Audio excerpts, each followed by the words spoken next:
سلام کو پھیلاؤ، عام کرو. اس لیے کہ جب ہر کوئی کا خیر خواہ ہو جائے گا اور اس کے لیے خیر اور بھلائی کی دعا دینے والا بن جائے گا تو یہاں سے تو ساری دشمنی اور اختلافات کے تمام راستے ہی اٹھ جا رہے ہیں.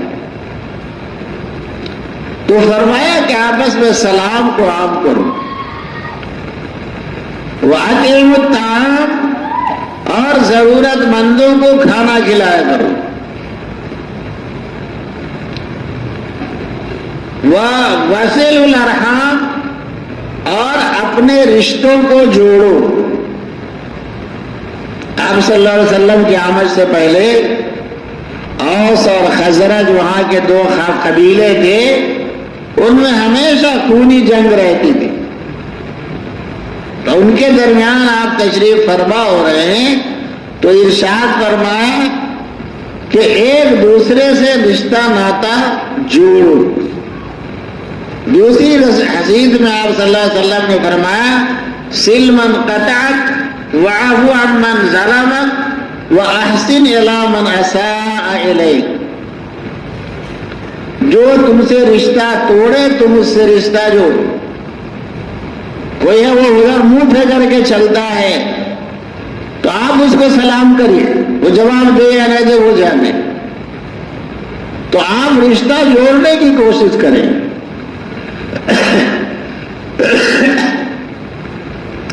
اور جو آپ کے اوپر زیادتی کرے، بے قصور آپ کو ستا رہا ہے، کچھ کر رہا ہے، تو اسے درگزر کر دو.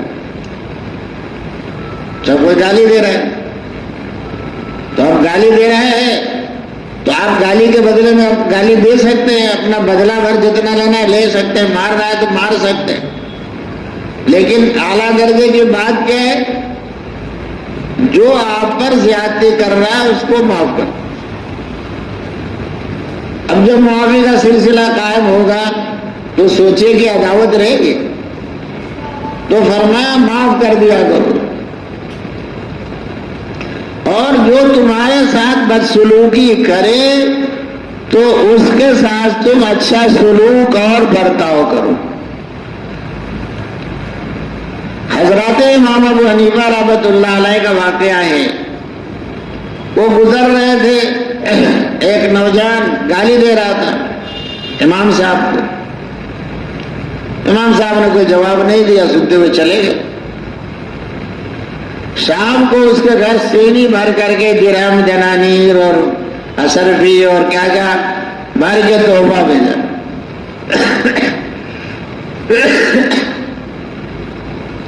اب جب وہ گالی دیتا تھا آپ اس کو تحفہ بھیجتے تھے. ایک وقت آیا کہ اس نے گالی دینا چھوڑ دیا. جب اس نے گالی دینا چھوڑ دیا تو آپ نے تحفہ بھیجنا چھوڑ دیا. تو اس نے کہا کہ آپ تو ہم کو تحفہ بھیجا کرتے تھے، اب آپ نے ہم کو تحفہ دینا کیوں بند کر دیا؟ فرمایا کہ تم نے گالی دینا بند کر دیا اس لیے میں نے تحفہ دینا بند کر دیا. تم تحفہ دے رہے تھے تو میں بھی تم کو تحفہ دے رہا تھا. آپ کوئی گالی دیتا ہے، کوئی برا کہتا ہے، آپ سہ رہے ہیں تو یہ بزدلی نہیں ہے. آپ کے نامہ اعمال میں اس کی نیکیاں منتقل ہو رہی ہیں. اس کی گالی کا وبال اس کو جا رہا ہے کہ اس کے نامہ اعمال کی نیکیاں آپ کے نامہ اعمال میں منتقل ہو رہی. تو اس لیے فرمایا کہ کوئی وصولی کی کرے تو اس کے ساتھ اچھا سلوک کرو. تو فرمایا کہ رشتوں کو جوڑا کرو. اور ایک مبارک عمل اور ارشاد فرمایا وَصَلُّوا بِاللَّيْلِ وَالنَّاسُ نِيَامٌ. سوتی رات میں تم نماز پڑھا کرو. جس کو تہجد کا نماز جانتے ہیں،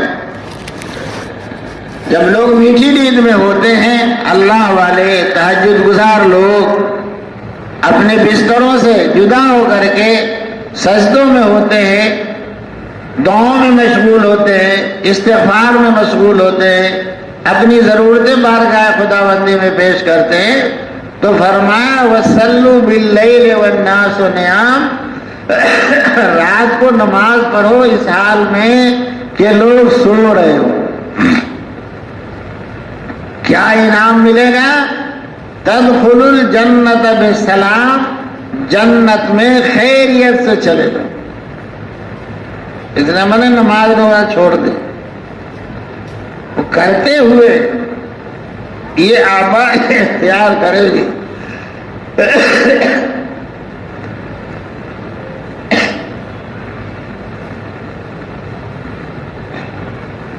تہجد گزار بننے کا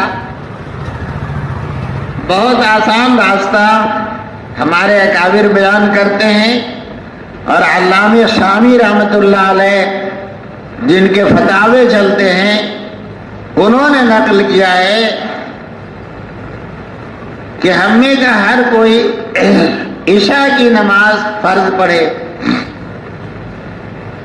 فرض پڑھنے کے بعد 2 رکعت سنت پڑھتے ہیں، پڑھ لیں، اور سنت کے بعد کم سے کم 2 رکعت تہجد کی نیت سے پڑھ لیں، اور پھر وتر پڑھ لیں، تو انشاءاللہ تعالی تہجد گزاروں میں آپ کا شمار ہو جائے گا۔ اور یہ 2-4 رکعت پڑھنے لگیں گے تو اس کی برکت سے انشاءاللہ پھر اخیر رات کی نماز بھی آپ کو نصیب ہو جائے گی۔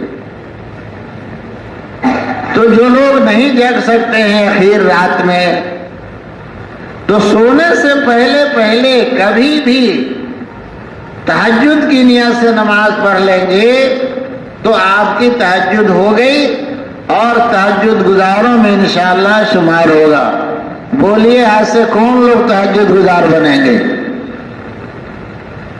سب ہمت کیجئے، کوئی مسئلہ نہیں، 2 سنت کے بعد کم سے کم ہے 4 پڑھ لے، لیکن نہیں ہمت ہو تو 2 سے شروع کریے، اور یہ شروع رات والا کریں گے تو انشاءاللہ آخر رات کی بھی توفیق نصیب ہو جائے گی۔ اللہ مجھے اور آپ سب کو اپنی محبت، اپنا تعلق نصیب فرمائے، سنت و شریعت پر چلنے والا بنائے، اور گناہوں سے بچنے کی بہت توفیق عطا فرمائے۔ وآخر دعوانا ان الحمدللہ رب العالمین الرحمن الرحیم مالک یوم الدین ایاک نعبد و ایاک نستعین اهدنا الصراط المستقیم والصلاة والسلام على سید الانبیاء والمرسلین محمد وآلہ وصحبہ اجمعین۔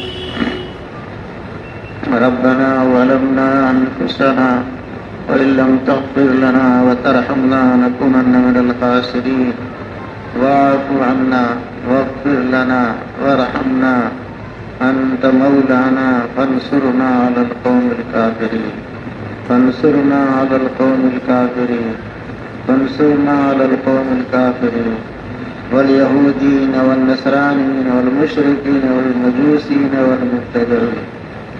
اللهم إنا نسألك الهدى والتقى والعفاف والغنى، اللهم إنا نسألك علما نافعا ورزقا واسعا وعملا متقبلا وشفاء من كل داء۔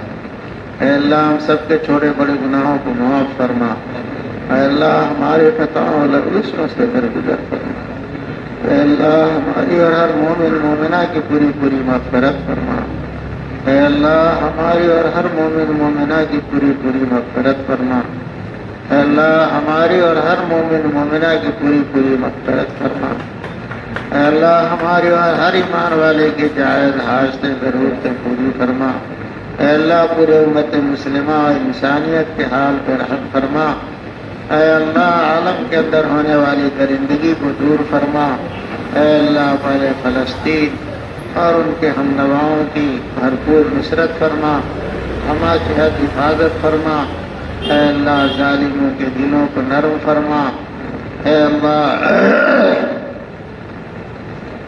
مدرسہ امدادیہ اشرفی پکیا کی تمام جائز حاجتیں ضرورتیں پوری فرما، اے اللہ اس مرحلے میں بھی کامیابی عطا فرما، اے اللہ تمام دینی مدارس کی، مکاتب کی، مساجد کی، مراکز کی، خانقاہوں کی اے اللہ پوری پوری حفاظت فرما، اے اللہ پوری امت مسلمہ کی ہر قسم کے شرور و فتن سے حفاظت فرما، اے اللہ پورے ملک میں امن و امان کی فضا قائم فرما، اے اللہ فتنہ و فساد کو دور فرما، اے اللہ ہم آپ سے وہ تمام بھلائی مانگتے ہیں جو نبی کریم صلی اللہ علیہ وسلم نے مانگی ہے، اے اللہ ان تمام شرور سے ہم آپ کی پناہ چاہتے ہیں جن سے نبی پاک صلی اللہ علیہ وسلم نے آپ کی پناہ مانگی ہے۔ وجزا اللہ عنا محمد ما هو اہلہ وصلی اللہ تعالی علی خیر خلقہ محمد وآلہ وصحبہ اجمعین برحمتہ